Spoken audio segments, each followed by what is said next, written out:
This is Patrick coming at you because I'm not Sean and I'm not from High Level.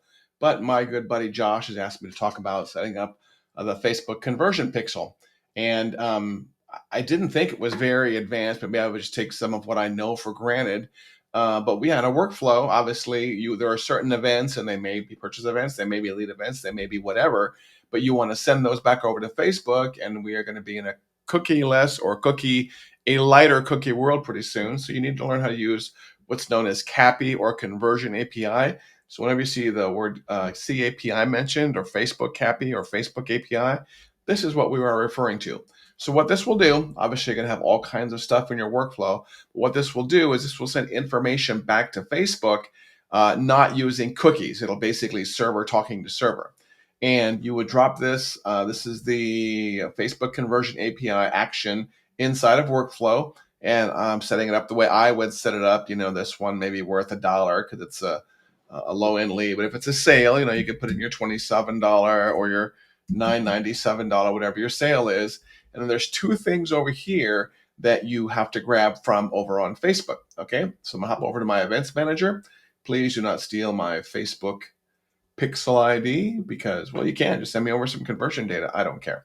Anyways, right here you have the Facebook data set ID. Okay, you can click on that. That is your pixel ID. And by the way, I went to the events manager inside of Facebook Events Manager, and I found my pixel, and I clicked on it, and this is what got me here. So you go get your pixel ID right there. You copy that. You hop back over to your automation, and you drop that bad boy right there. By the way, it looks like you could probably, could we do this? Yeah, we could do this as a custom value. Even better. Okay, so then maybe what we should do in the future is just do those as custom values. Okay, I'm all for custom values. So let's just assume you're going to do that for a custom value. Okay, this was $97. Pixel ID right there, access token. Come back to your pixel over here under settings.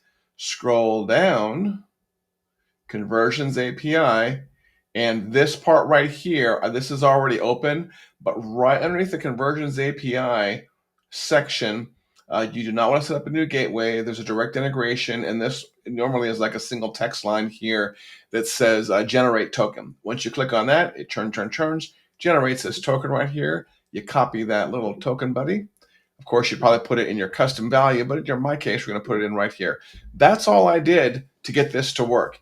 Now, if you have something really fancy, you could obviously do it a different way.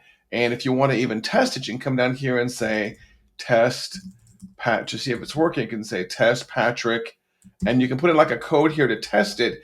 And then you can then come over here to the event manager and see the test. But I typically don't test mine because I just know they work because it's just a pretty easy setup. So you put all of that in there, save that, finish out your order forms, your funnels, your automation, drop something in here. Let's double check. Yeah, all looks good. And once your funnel runs through this right here, it'll push some data over to Facebook with the conversion information, which you very, very much want if you are running ads. That's how Facebook knows what's converting, and that's how Facebook knows how to optimize your campaigns. Shoot me any questions, and I'll get them answered.